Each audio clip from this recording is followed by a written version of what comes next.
오늘도 주님께 예배드리기 위해서 오후 예배에 나오신 우리 성도님들께 성도님들을 주님의 이름으로 축복합니다. 사실 여태까지 우리 성도님들을 직접적으로 축복할 수가 없어서 주님께서 축복하시기를 소망합니다 이렇게 돌려서 말을 했었는데, 이제 아무 거리낌 없이 축복한다고 우리 성도님들께 말할 수 있게 되어서 참 좋습니다. 저는 우리 성도님들께서 저를 좋게 봐주시고 저를 위해서 기도해 주시고 아껴주셔서 덕분에 저는 월요일날 목사 안수를 받게 되었습니다. 그리고 주보에 나와 있듯이 장건진 목사가 되었습니다.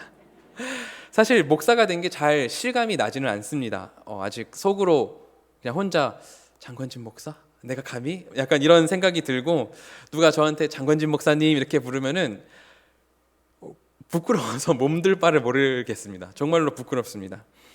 지금 우리 유년부 선생님들도 전도사님부터 시작해서 강도사님, 목사님, 선생님까지 모든 호칭으로 함께 당황을 해주고 계십니다.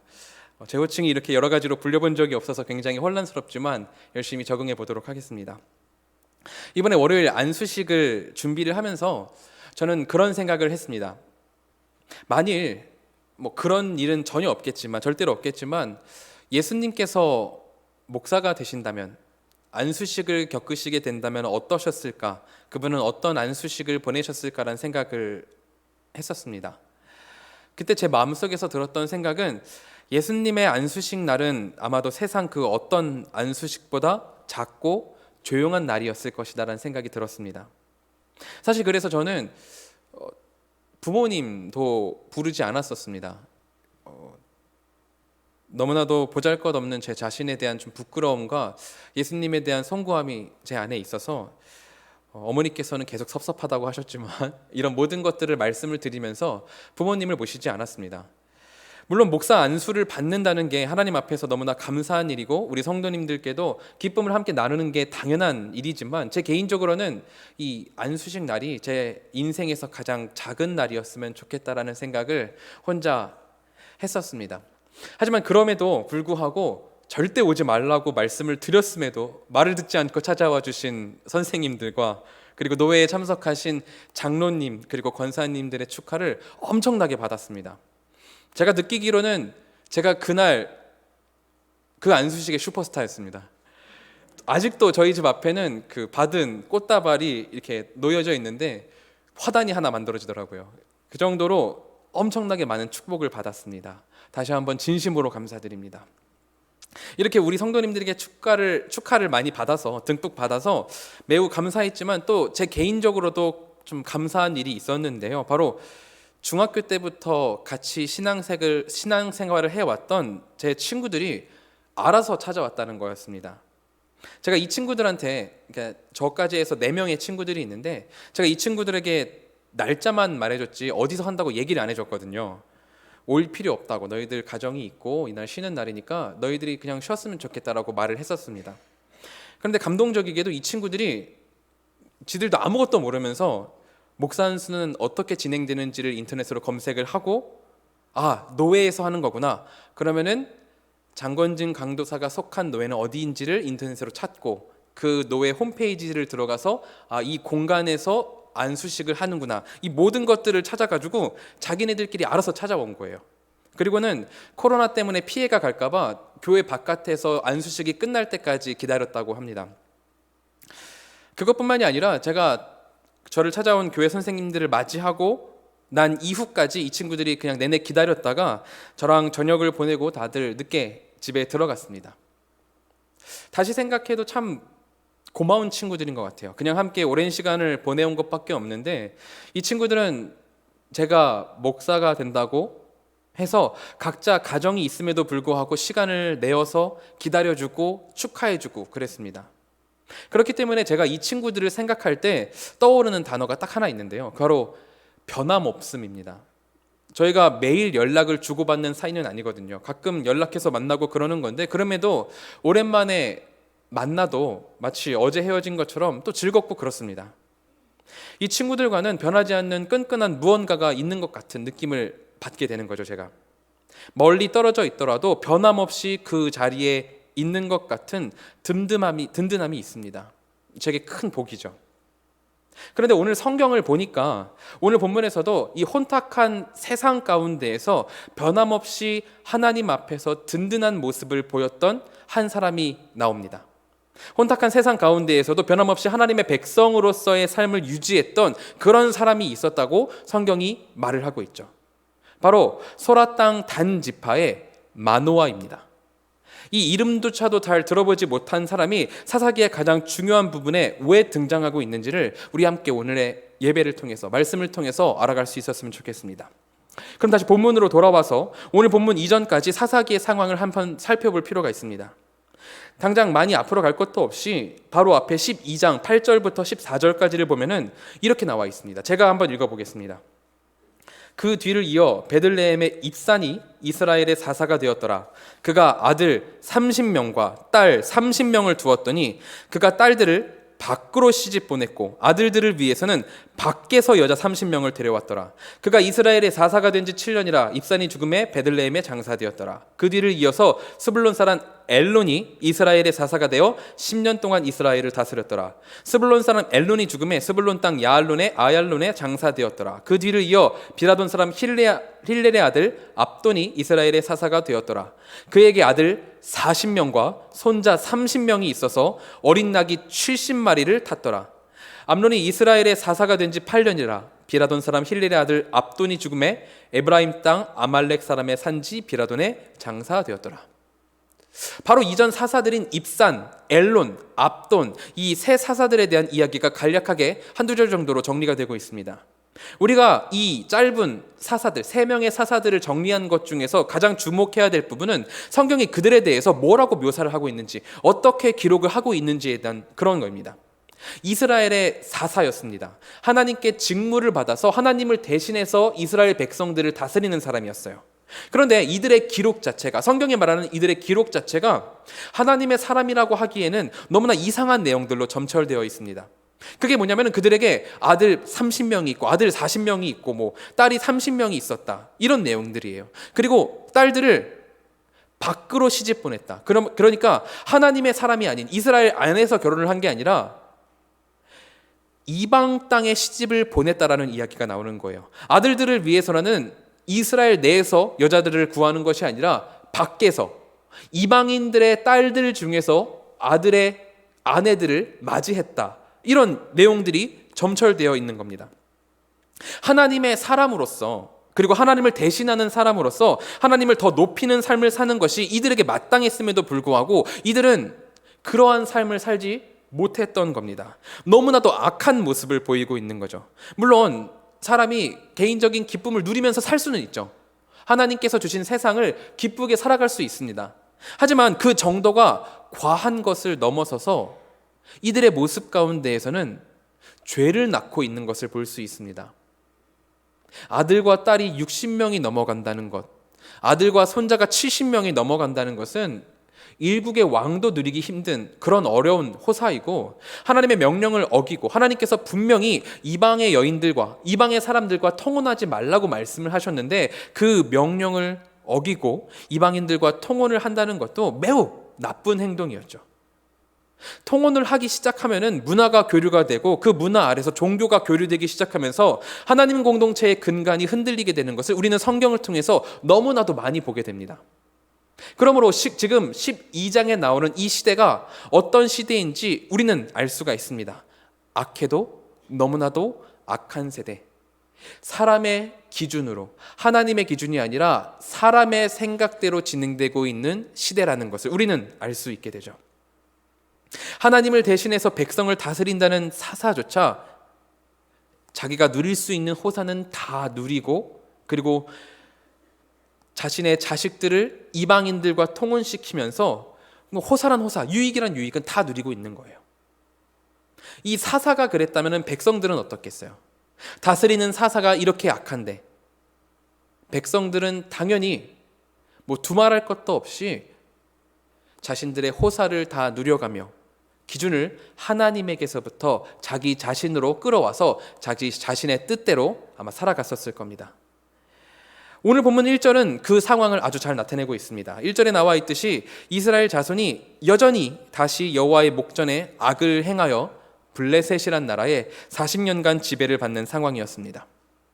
그들의 죄가 얼마나 컸으면은 무려 40년 동안이나, 이 사사기 전체를 통틀어서도 40년이라는 이 세월은 굉장히 긴 세월에 속합니다. 이 40년간 지배를 받고 있는 그런 상황이었어요. 그때 여기에서 마노아가 등장을 하게 되죠. 2절은 마노아를 이렇게 소개를 하고 있습니다. 소라 땅의 단지파의 가족 중에 마노아라 이름하는 자가 있더라. 그의 아내가 임신하지 못함으로 출산하지 못하더니. 그냥 이 구절을 읽고 지나가면은 별 특이점을 발견하지 못하고 쉽게 지나칠 수 있습니다. 하지만 이 구절을 잘 살펴보면은 우리는 여기서 한 가지 희망을 보게 되는데요. 우리가 지금까지 봐왔던 사사들의 상황들을 기억하시죠?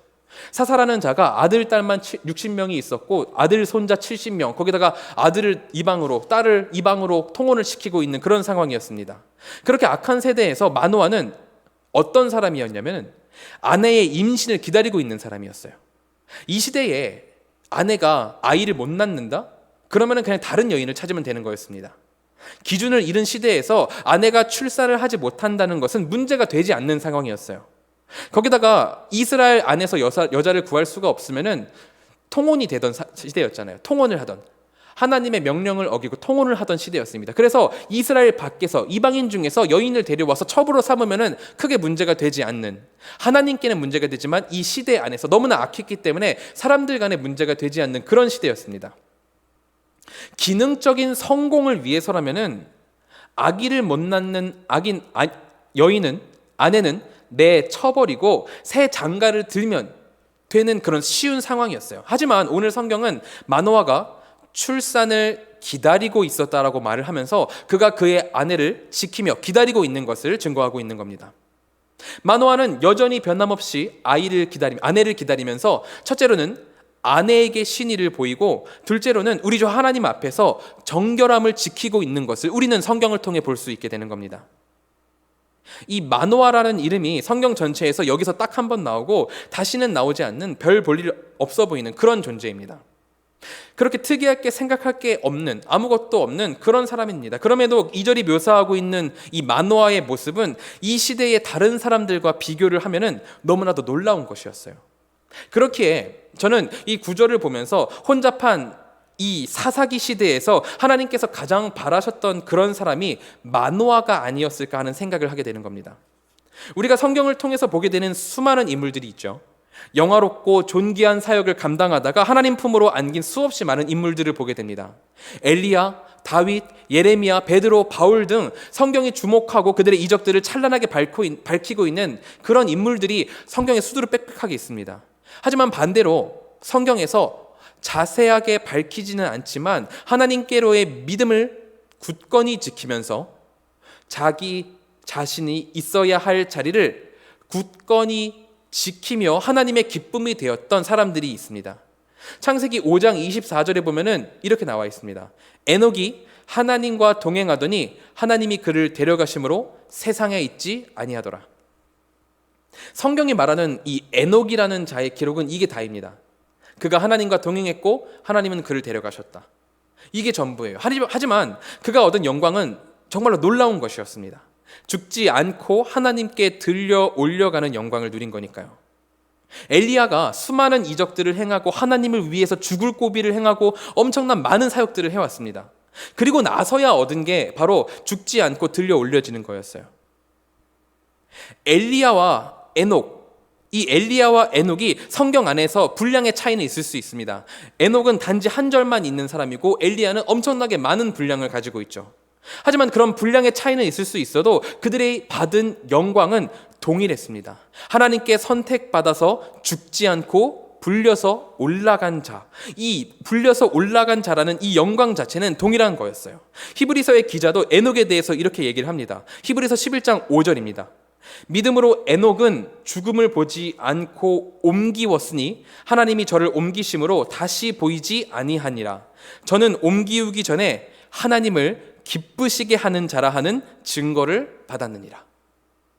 성경에 단 2절 나오는 인물이지만 그는 하나님을 기쁘시게 해드렸고 엘리야를 제외하고는 성경 그 누구도 경험해보지 못한 죽지 않고 들려 올라감을 경험하는 영광을 누렸습니다. 오늘 본문의 마노아도 비록 우리에게 생소하고 사사기 43절 외에는 그 어디에도 찾아볼 수 없는 그런 인물이지만 성경 안에서의 이 마노아에 대한 이야기의 분량을 다 떠나서 그가 사사기라는 이 혼탁한 시대 안에서 하나님께 보여드렸던 그의 신실함은 너무나도 귀중하고 귀감이 되는 모습이라는 거예요. 저는 오늘 본문을 준비하면서 지금 현대 사회를 살아가는 우리 그리스도인들에게 이 신실함이 있어야 한다는 생각을 했습니다. 지금 한국 현대 사회를 관통하는 큰 미덕은 빠름이죠. 빠르게 모든 것들을 처리하는 것이 그게 미덕입니다. 제가 여기 흑석동에 온 지 4년밖에 안 됐는데 벌써 저는 추억 하나를 잃었습니다. 제가 4년 전에 한가람 유년부에 지원을 하고 어떤 면접 중 한 단계로 유년부에 와서 설교를 해야 되는 일이 있었습니다. 그때 제가 엄청나게 긴장을 해가지고 유년부가 11시 예배인데 하도 서둘러 오다가 1시간 반 일찍 도착했거든요. 그렇게 1시간 반 일찍 도착해서 어디서 시간을 때워야 하나 생각을 하다가 한 카페에 들어갔습니다. 그 커피숍에 들어가서 커피를 마시고 도너츠를 먹으면서 1시간 반을 기다렸던 기억이 있거든요. 그 기다렸던 곳이 바로 흑석 주유소 앞에 있는 크리스피 도너츠 가게였습니다. 떨리는 마음, 두려운 마음, 온갖 것이 뒤섞여 있는 복잡한 마음으로 거기서 커피를 마시면서 설교를 계속 외우던 기억이 아직까지도 생생한데 최근에 거기 가게가 없어지고 다른 가게가 들어오려고 공사를 하고 있죠. 흑석에 온 지 4년 만에 저는 저에게 있던 추억 하나를 잃어버리고 말았습니다. 한국 사회가 이런 것 같아요. 눈만 돌리면은 뭐가 없어지고 새로 생기고 무엇이 바뀌고 뒤바뀌고 한국 사회가 굉장히 빠르게 변화되고 있습니다.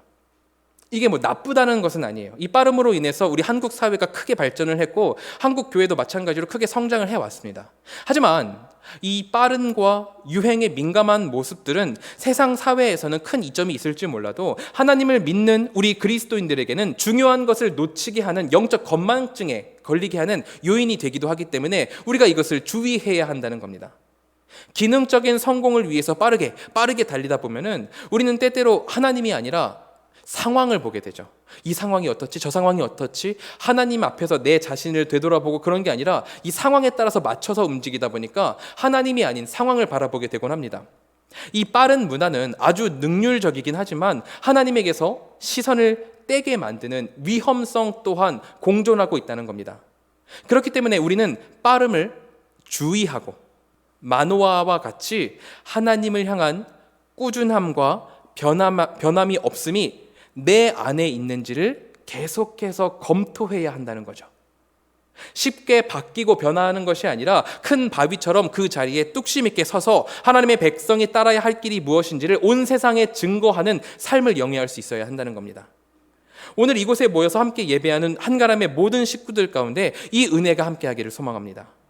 과거 한국 교회는 프로그램을 돌리고 여러 가지 이벤트를 통해서 엄청난 수의 사람들을 교회로 이끌어 왔었습니다.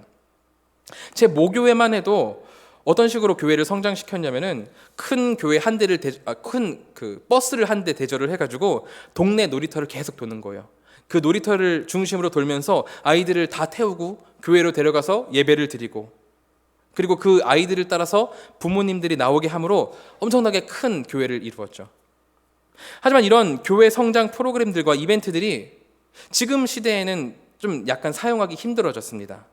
이전에는 교회에 나오는 것 그 자체가 되게 즐겁기라도 했었는데 이제는 더 재미있고 자극적인 것들이 세상에 많아지다 보니까 교회에 나오는 것만으로는 재미를 느끼긴 힘들어지기 때문이죠. 2021년 통계, 이거 들으셨을 겁니다. 2021년 통계로 20대 중에 종교가 있는 사람의 비율이 22%라고 하죠. 2004년에 20대 종교가 있는 사람이 45%였는데 근 20년 만에 이 퍼센트 자체가 반으로 떨어지고 말았습니다. 이제 종교가 있는 사람이 22%고 그 안에서 또 기독교는 17%밖에 안 된다고 해요.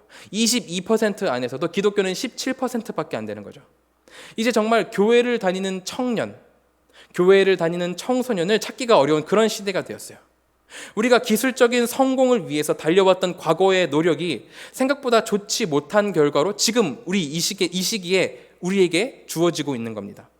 이렇게 이전에 했던 노력들이 처참한 결과로 우리에게 주어졌습니다. 그렇다면 이제 우리가 할 것은 무엇일까요? 무엇이 잘못됐는지를 밝혀내야겠죠. 이전에 우리가 무엇을 놓쳤는지를 밝혀내고 그 밝힌 것을 통해서 뉘우치고 앞으로의 비전을 새로 꿈꿔야 하는 것입니다. 그렇게 저는 오늘 본문을 통해서 우리 성도님들과 함께 나누길 소망하는 것은 우리가 놓친 부분에 대해서 함께 나누고 함께 새로운 비전을 꿈꾸어 가야 된다는 것입니다. 그렇다면 오늘 본문의 마노아는 일반적인 이스라엘 백성들과 어떤 것이 달랐기에 하나님께서 직접 찾아오셔가지고 너의 아들이 사사가 될 것이고 너의 아들을 정결하게 키우라라고 그런 명령을 받게 되는 것일까요?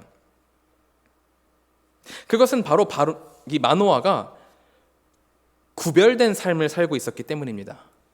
그는 그 시대의 모두가 성공을 따를 때 그 혼자서 구별된 삶을 살아갔습니다. 아까 말씀드렸듯이 그가 아기를 낳기를 원했다면은 지금 아내를 내쳐버리고 다른 여자를 찾던지 아니면 그래도 어려우면은 이방 여인을 한 명을 데려와서 첩으로 삼아서 아이를 낳았으면 되는 거였습니다. 그러면 간단하게 성공을 할 수 있었어요. 아기를 낳는다는 그 기능 자체는 성공할 수 있었어요. 하지만 그는 그 시대의 다른 이스라엘 사람들과 같이 하지 않고 스스로 구별하여서 아기를 기다리고 있었습니다. 오늘 본문 뒤에 내용을 보면은 이렇게 나와 있어요. 하나님께서 사자를 보내셔가지고 먼저 마노아의 아내를 먼저 만나십니다. 그리고 아내에게 이렇게 말을 하세요. 아이가 태어날 것이며 그를 특별히 더 구별된 백성 나실인으로 키우라는 명령을 그 아내에게 주십니다. 아내는 이거를 또 마노아에게 이야기를 해요. 이것을 아내에게 전해드는 마노아는 하나님께 다시 기도를 드리면서 이렇게 말을 합니다. 8절입니다. 마노아가 여호와께 기도하여 가로되 주여 구하옵나니 주의 보내셨던 하나님의 사람을 우리에게 다시 임하게 하사 그로 우리가 그 낳을 아이에게 어떻게 행할 것을 우리에게 가르치게 하소서. 마노아가 지금 하나님께 간구합니다. 하나님을 만나서 아이고 제가 아이를 가지려고 그렇게 노력했는데 안 됐었는데 아이를 주신다고요? 제가 뭘 하면 될까요? 굽신굽신 이런 게 아니었어요. 그가 하나님께 기도하면서 가장 먼저 기도한 것은 이거였습니다. 그 낳을 아이에게 어떻게 행할지를 나에게 가르쳐 주시옵소서. 그 아이 다시 하나님께서 주실 것이라는 그 약속했던 그 아이, 이 아이가 하나님께서 보내신 아이인데 이 아이를 어떻게 세상과 구별해서 키울지를 내게 알려주시옵소서. 내가 그렇게 행하겠나이다. 이렇게 말을 하고 있는 겁니다. 오늘 13장을 전체적으로 관통하는 키워드는 아주 명확합니다. 이로 인해서 이 13장 전체를 관통하고 있는 키워드가 밝혀져요. 바로 구별이죠.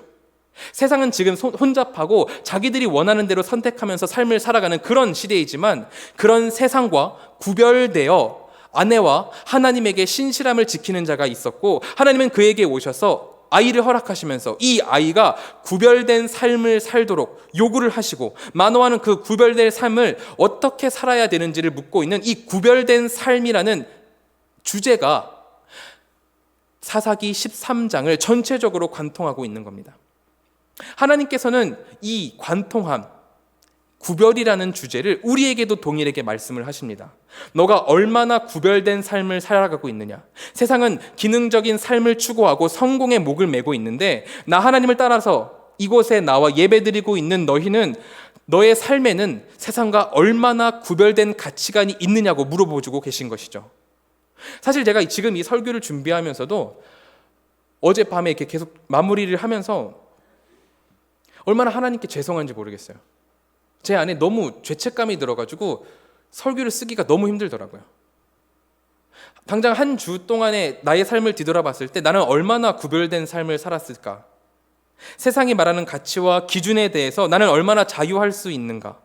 이 모든 것에 대해서 나는 확실히 구별되었다라고 우리 성도님들 앞에 강력하게 말씀드릴 수 있는가? 그 생각을 했을 때 제가 100% 나는 구별된 삶을 살고 있습니다. 저와 같이 우리 성도님들 함께 구별된 삶을 살아갑시다라고 말할 수가 없겠더라고요. 제가 마노아라고 할 때 아이를 얻기 위해서 어떤 기능적인 성공을 위해서 다른 여자를 찾거나 이방 여인을 데려가 첩으로 삼지 않을 그런 100%의 확신이 제 안에 들지 않는 거죠. 설교를 쓰면서도 부끄럽고 송구하고 내키지가 않았습니다. 하지만 다만 하나님의 말씀을 전달하는 사람으로서 내 이야기가 아닌 성경이 그리고 하나님께서 뭐라고 말씀하시는지를 연구하는 사람으로서 부서진 마음으로 우리 성도님들께 함께 나누는 것은 하나님은 분명하게 우리에게 구별될 것을 명령하고 계시다는 겁니다. 우리가 이 구별을 제대로 하지 못해서 하나님의 이름을 먹칠하고 있는 시대를 살아가고 있습니다.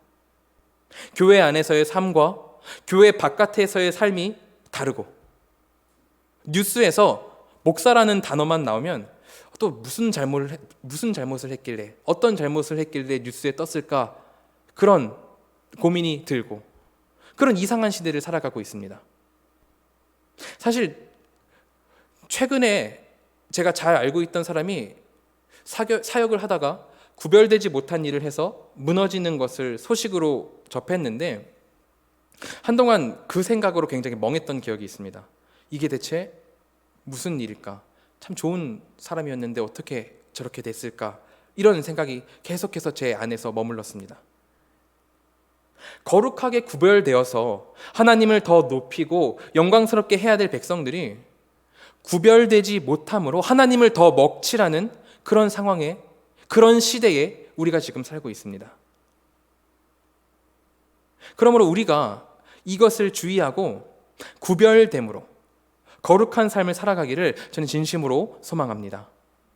그리스도인으로서 거룩을 말한다는 게 참 익숙하지 않은 이상한 시대예요. 하지만 지금 상황이 그렇다고 여기서 우리가 멈춰설 수는 없겠죠. 우리 안에 거룩을 되새기고 이것을 되찾는 고분군투가 우리 안에 있어야 합니다. 그런 시대를 살아갔던 성경인물이 한 명 있죠. 바로 노아입니다. 모두가 방주 짓는 것을 조롱하고 비웃었어요. 하지만 그는 세상에서 스스로 구별되어서 하나님의 일을 꾸준히 해 나갔습니다. 그가 방주를 다 지었을 때 어떤 일이 있었나요? 하나님께서는 방주를 닫으시고 비를 내리시면서 온 땅을 다 쓸어버리신 것을 우리는 성경을 통해서 보게 되잖아요. 그가 구별된 삶을 살았을 때 결국에 하나님께서 이 땅에 비를 내리셔서 악한 자들을 몰아내시고 노아만 이 땅에 남기시게 되는, 노아와 그의 가정들만 남기시게 되는 그런 놀라운 일들을 우리는 성경을 통해서 보게 됩니다. 하나님께서 지금 이때, 지금 이 잠시 침묵하신다고 해서 하나님이 안 계신 것이 아닙니다. 언제 하나님께서 움직이실지 아무도 모르는 상황입니다. 그렇기에 세상에서 비웃음을 당할지라도 스스로 구별되어서 하나님의 뜻대로 살아가는 우리 모두가 되기를 소망합니다. 우리가 그렇게 강한 믿음을 가지고 나아갈 때 우리에게 구원이 주어질 것입니다. 그러므로 하나님의 구원을 강력하게 믿고 나아가는 우리 모두가 되길 바랍니다. 다시 본문으로 돌아와서 하나님은 이렇게 구별된 삶을 살아가는 마노아에게 세 가지 약속을 주시는 것을 보게 됩니다. 이 세 가지 약속은 마노아 개인에게 주시는 것이기도 하지만 동시에 이스라엘 전체에게 주시는 약속이기도 합니다. 왜냐하면 마노아가 현재 처한 상태가 영적으로 불임 상태에 빠지고 희망을 잃은 이스라엘 백성들의 모습과 일맥상통하기 때문입니다. 마노아가 아내와 불임을 해서 어떤 생명력을 낳을 수 없는 것, 그리고 이스라엘 백성들이 영적인 불임에 처해서 어떠한 생명력도 그 공동체 안에서 발휘할 수 없는 것, 그것이 일맥상통하고 있다는 거죠. 하나님은 이렇게 주님의 백성들에게 마노아에게 말씀을 하시면서 세 가지의 약속을 더해 주십니다. 첫 번째로 출산의 약속입니다. 3절에 보면 이렇게 나와 있어요. 보라, 내가 본래 임신하지 못함으로 출산하지 못하였으나 이제 임신하여 아들을 낳으리니. 이스라엘은 영적인 불임 상태였습니다. 어떠한 생명도 잉태하지 못하는 그런 상황이었어요. 특별히 이번 이야기의 특징은 기존 사사기에서 어떤 죄의 서클이라고 하죠. 이 죄의 서클에서 조금 벗어나 있는 것을 보게 됩니다. 보통 사사기에서 죄를 짓고 벌을 받고 그럼 부르짖고 하나님이 구원하시고, 그러면 다시 또 타락해서 죄를 짓고 벌을 받고 부르짖고 하나님이 구원하시고, 이 사이클이 계속되었었습니다. 그런데 오늘 본문에서는 죄를 짓고 블레셋을 통해서 벌을 받는 것까지는 나오는데 어떤 게 빠져 있냐면은 부르짖는 게 빠져 있어요. 부르짖음이 없습니다. 고통을 당해가지고 힘들 텐데도 불구하고 이스라엘 백성들이 부르짖는 내용이 나와 있지 않다는 겁니다. 이건 그만큼 이스라엘이 생명력을 잃어가지고 부르짖을 목소리조차 가지고 있지 않음을 이야기를 하는 것입니다. 생명력이 있으면은 내가 지금 잘못된 상황, 내가 아픈 상황에 처해 있구나를 알고 아야 아파 내가 힘듭니다 부르짖을 수 있는데, 이들이 생명력을 아예 잃었기 때문에 부르짖음조차 하지 못하고 있다는 것을 오늘 이 만호아를 통해서 하나님께서 밝히고 계신 것이죠. 하지만 하나님께서는 사랑이 많으셨고 그렇기 때문에 이스라엘을 주도적으로 직접 구원하시고 생명력을 다시 불어넣으시겠다는 약속을 지금 이스라엘에게 공표하고 계신 겁니다. 마노아에게 하는 약속을 통해서 이스라엘에게 공표하고 계시는 것을 보게 되는 겁니다. 너희 이스라엘이 임신하지 못함으로 출산하지 못했지만 이제는 내가 명령해서 너희들이 다시 생명력을 가지게 될 것이다. 이렇게 하나님께서 말씀을 하고 계신 거죠. 이 약속이 우리에게도 흐르고 있습니다. 우리가 지금 잉태하지 못하는, 부흥을 크게 꿈꾸지 못하는, 잉태하는 것을 꿈꾸지 못하는, 기대하지 못하는 그런 불임의 세대를 살아가고는 있습니다. 하지만 우리 하나님께서는 생명의 근원이시고 생명 그 자체가 되십니다. 이 생명력이 되신 하나님을 믿는 우리 공동체 가운데 어떠한 부흥도, 어떠한 생명, 잉태도 기대할 수 없는 시대이지만 우리가 하나님을 믿고 나아갈 때 부흥을 꿈꾸게 될 줄로 믿습니다. 두 번째 약속은 나실인의 약속입니다. 하나님께서는 죽어가는 백성에게 먼저 생명력을 불어넣으실 것을 약속을 하시고, 주님의 백성들이 그렇다면 생명력을 주신 하나님께 무엇을 약속해야 하는지를 말씀을 하십니다. 바로 구별된 자, 나실인이 되어야 한다는 약속을 주고 계신 것이죠. 13장 4절부터 5절의 상반절을 보면은 이렇게 나와 있습니다. 포도주와 독주를 마시지 말지며 무릇 부정한 것을 먹지 말지니라. 보라, 내가 잉태하여 아들을 낳으리니 그 머리에 삭도를 대지 말라. 이 아이는 태에서 나옴으로부터 하나님께 바치운 나실임이 됨이라. 우리가 아까 나누었듯이 하나님은 이스라엘 백성들로 구별될 것을 명령을 하십니다. 하지만 이것이 우리에게 은혜가 되는 것은 먼저 이스라엘 백성들에게 생명력의 약속을 통해서 생명력을 주시고 불어넣어 주시고 먼저 주시고 그 이후에 그 은혜 아래에서 우리가 어떻게 행해야 될지를 말씀해 주신다는 것입니다. 하나님께서는 성경을 책을 보면 알겠지만 언제나 그러셨습니다. 먼저 죽기 직전인 우리를 채우시고 그 이후에 하나님의 백성으로서 어떻게 행해야 되는지를 말씀해 주시죠. 하나님께서는 우리에게도 이 은혜를 먼저 베풀어 주십니다. 먼저 나를 선택하시고 생명력을 불어넣어 주시죠. 다 죽어가는 사람에게 규칙부터 말씀해 주시지 않으시고 구원을 먼저 이루시고 그 구원의 은혜로 하나님의 백성의 삶을 살아가도록 인도하십니다. 그러므로 이 은혜를 기억하며 하나님의 뜻을 따라서 구별된 삶을 살아가길 소망합니다. 다시 이제 하나님은 이제 세 번째 마지막 약속을 주십니다. 바로 구원의 약속이죠. 5절 하반절입니다. 그가 블레셋 사람의 손에서 이스라엘을 구원하기 시작하리라. 40년간 블레셋에게 고통받는 이스라엘에게 구원의 길이 열리게 될 것을 약속을 하고 계십니다. 이스라엘은 부르짖지도 못할 정도로 생명력을 잃었지만 하나님은 주권적으로 역사하셔서 그들을 구원해 내실 것을 약속을 하고 계신 거죠. 이것은 우리의 이야기이기도 합니다. 우리 한 사람 한 사람이 먼저 하나님께 구원해 달라고 부르짖었던 것이 아닙니다. 먼저 우리가 부르짖지 않았습니다. 하나님이 먼저 우리를 택하시고 예수께서 우리에게 찾아오셔서 구원의 길을 여셨기 때문에 우리가 믿음의 길에 오르게 된 것입니다. 그러므로 하나님이 마노아에게 주시는 이 생명력을 불어넣으시는 출산의 약속, 구별됨을 기억하라는 나실인의 약속, 그리고 마지막으로 구원의 약속, 이 세 가지의 약속이 이스라엘 전체에게 그리고 우리에게 이어지고 있다는 것을 기억하며 하나님을 위해서 살아가는 우리 모두가 되기를 소망합니다. 우리가 그렇게 살아갈 때 마노아가 아들 삼손을 낳듯, 이 삼손의 원래 본 의미가 태양이거든요.